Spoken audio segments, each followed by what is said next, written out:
Hello, it's Sidney Kean again with Pinocchio, Chapter 6 by Carlo Collodi. I hope you remember where we are. Okay. The beautiful child with blue hair came again to the window. When she saw the unhappy puppet hanging by his throat and dancing up and down in the gusts of the north wind, she was moved by compassion. Striking her hands together, she made 3 little claps. At this signal, a large falcon flew on to the windowsill. "What are your orders, gracious fairy?" he asked, inclining his beak in a sign of reverence. For I must tell you that the child with blue hair was no more and no less than a beautiful fairy, who for more than 1,000 years had lived in the wood. "Fly at once. With your strong beak, break the knot that keeps the puppet suspended in the air, and lay him gently on the grass at the foot of the tree." The falcon flew away, and after 2 minutes he returned, saying, "I have done as you commanded. To see him, he appeared dead, but he cannot really be quite dead, for I had no sooner loosened the running noose that tightened his throat than, giving a sigh, he muttered in a faint voice, 'Now I feel better.'"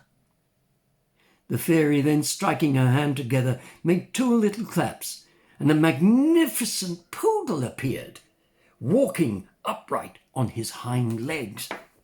He was in the full dress livery of a coachman. "Be quick, Medoro," said the fairy to the poodle. "Bring the poor puppet here to me." Shortly afterwards, a beautiful little carriage came out of the coach house, and the poodle, seated on the coach box, cracked his whip from side to side like a driver. When the carriage returned, the fairy took the poor puppet in her arms, carried him into a little room that was wainscoted with mother of pearl, and sent at once to summon the most famous doctors in the neighbourhood. The doctors came immediately, one after the other, namely a crow, an owl, and a talking cricket. "I wish to know from you, gentlemen," said the fairy, turning to the 3 doctors who were assembled around Pinocchio's bed, "I wish to know from you, gentlemen, if this unfortunate puppet is alive or dead." At this request, the crow, advancing first, felt Pinocchio's pulse. He then felt his nose, and then the little toe of his foot, and having done this carefully, he pronounced solemnly the following words. "To my belief, the puppet is already quite dead. But if unfortunately he should not be dead, then it would be a sign that he is still alive." "I regret," said the owl, "to be obliged to contradict the crow, my illustrious friend and colleague, but in my opinion the puppet is still alive. But if unfortunately he should not be alive, then it would be a sign that he is dead indeed." "And you, have you nothing to say?" asked the fairy of the talking cricket. "In my opinion, the wisest thing a prudent doctor can do when he does not know what he is talking about is to be silent. For the rest, that puppet there has a face that is not new to me. I have known him for some time." Pinocchio, who up to that moment had lain immovable like a real piece of wood, was seized with a fit of convulsion, trembling that shook the whole bed. "That puppet there," continued the talking cricket, "is a confirmed rogue." Pinocchio opened his eyes, but shut them again immediately. "He is a ragamuffin, a do-nothing, a vagabond." Pinocchio hid his face beneath the clothes. "That puppet there is a disobedient son who will make his poor father die of a broken heart." At that instant, a suffocated sound of sobs and crying was heard in the room. Imagine everybody's astonishment when, having raised the sheets a little, it was discovered that the sounds came from Pinocchio.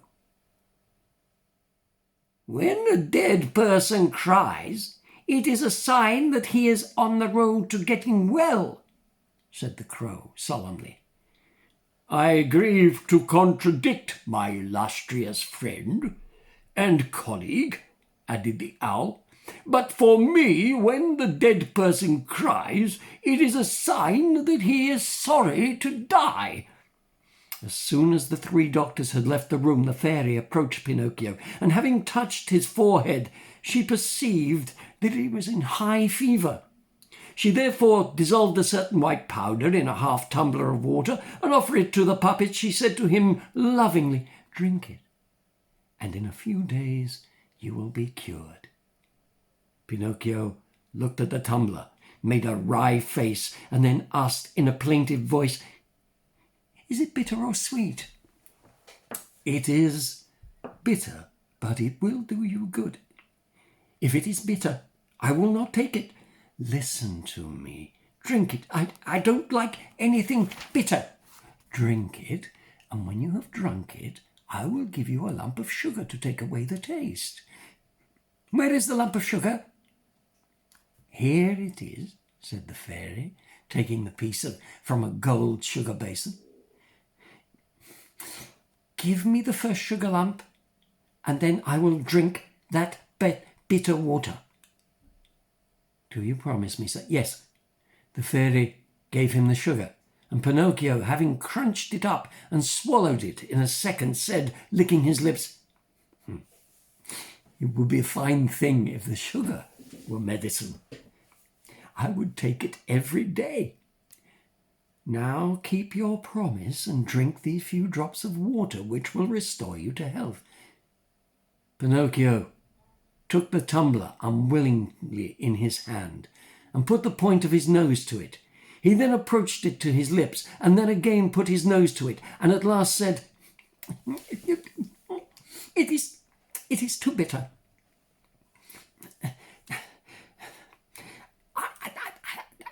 I cannot drink it." "How can you tell that when you have not even tasted it?" I can imagine it. I know from the smell. I want first another lump of sugar, and then I will drink it." The fairy then, with the patience of a good mamma, put another lump of sugar in his mouth, and then again presented the tumbler to him. "I cannot drink it so," said the puppet, making 1,000 grimaces. "Why?" Because that pillow is down there on my feet. It bothers me." The fairy removed the pillow. The door of the room, which is half open, bothers me." The fairy went and closed the door. "In short," cried Pinocchio, bursting into tears, I will not drink it. That bitter water. No, I will not drink it. No. My boy, you will repent it. I don't care. Your illness is... I don't care. The fever in a few hours will carry you into another world. I don't care. Are you not afraid of death?" "I am not in the least afraid. I would rather die than drink that bitter medicine." At that moment, the door of the room flew open, and 4 rabbits as black as ink entered, carrying on their shoulders a little bier. "What do you want with me?" cried Pinocchio, sitting up in bed in a great fright. "We are come to take you," said the biggest rabbit. "Take me? But I am not yet dead. "No, not yet. But you have only a few minutes to live, and as you refuse the medicine that would be cured you of the fever." Oh, fairy. The puppet then began to scream, "Give me the tumbler at once. Be quick, for pity's sake, for I will not die. No, I will not die." And taking the tumbler in both hands, he emptied it at a single draught. "We must be patient," said the rabbits. "This time we have made our journey in vain." And taking the little bier again on their shoulders, they left the room, grumbling and murmuring between their teeth. In fact, a few minutes afterwards, Pinocchio jumped down from the bed quite well. The fairy, seeing him running and rushing about the room as gay and as lively as a young cock, said to him, "Then my medicine has really done you good." "Good? I should think so. It has restored me to life." "Then why on earth did you require so much persuasion to take?" "Because you see that we boys are all like that. We are more afraid of medicine than of illness." Disgraceful. Boys ought to know that a good remedy taken in time may save them from a serious illness and perhaps even from certain death. Oh, but another time I shall not require so much persuasion. I shall remember those black rabbits with the bier on their shoulders, and then I shall immediately take the tumbler in my hand, and down it will go." "And the 4 pieces, where have you put them?" asked the fairy. "I have lost them," said Pinocchio. But he was telling a lie, for he had them in his pocket. He had scarcely told the lie when his nose, which was already long, grew at once to 2 fingers longer. "And where did you lose them?" "In a wood near here." At this second lie his nose went on growing. "If you have lost them in a wood near here," said the fairy, "we will look for them, and we shall find them, because everything that is lost in that wood is always found." "Ah, now I remember all about it," replied the puppet, getting quite confused.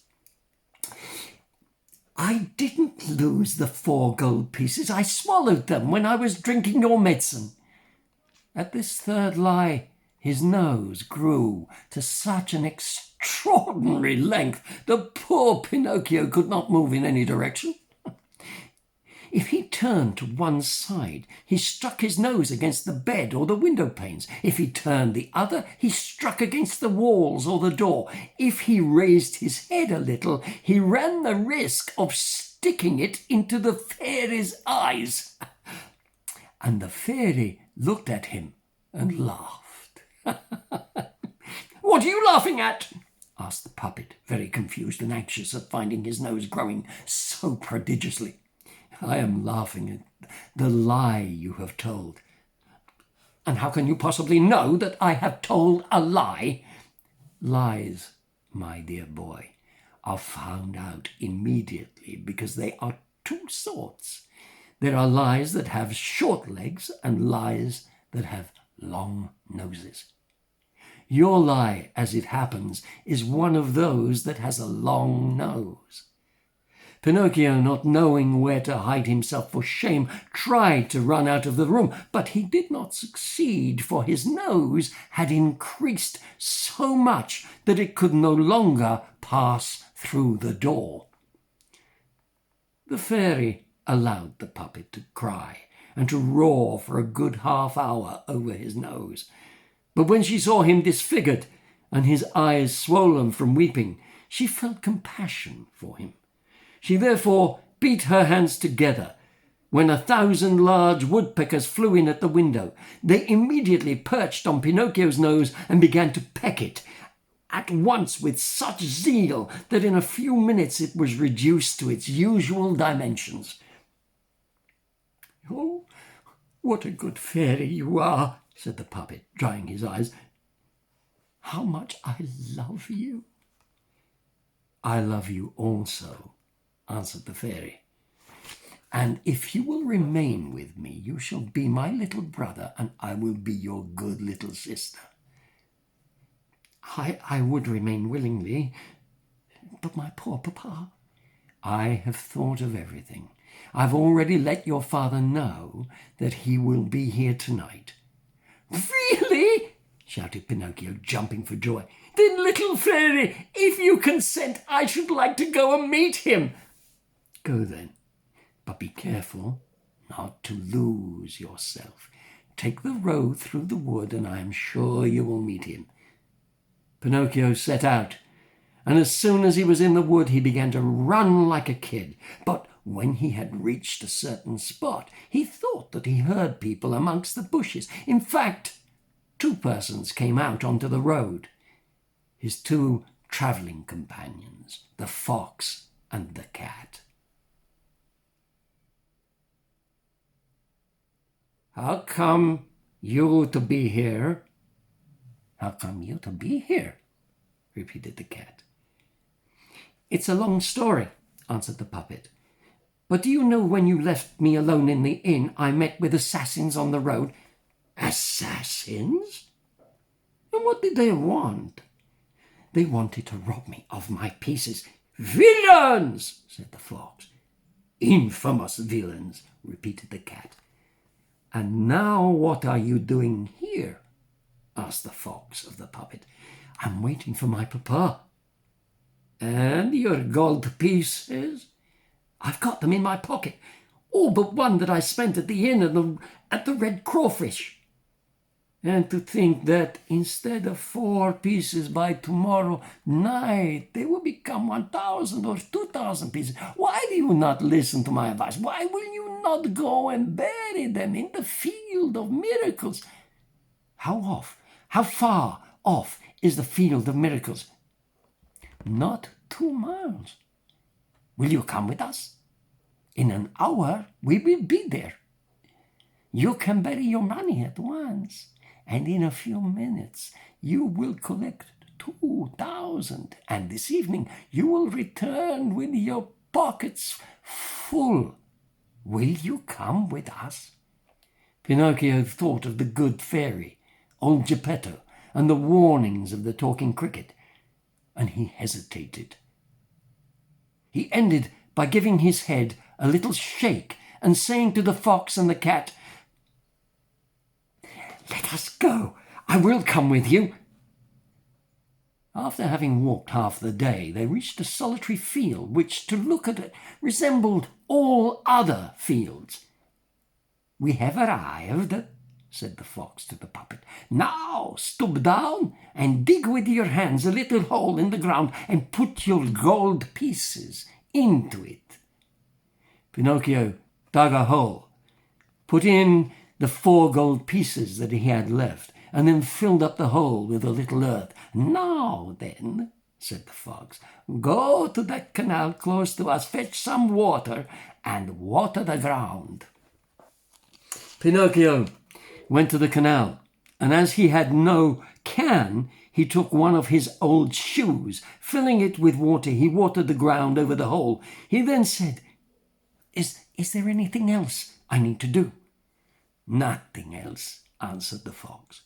"We can now go away. You can return in about 20 minutes, and you will find a shrub already pushing through the ground with its branches quite loaded with money." The poor puppet thanked the fox and the cat 1,000 times and promised them a beautiful present. "We wish no presents," answered the 2 rascals. "It is enough for us to have taught you the way to enrich yourself without undergoing hard work."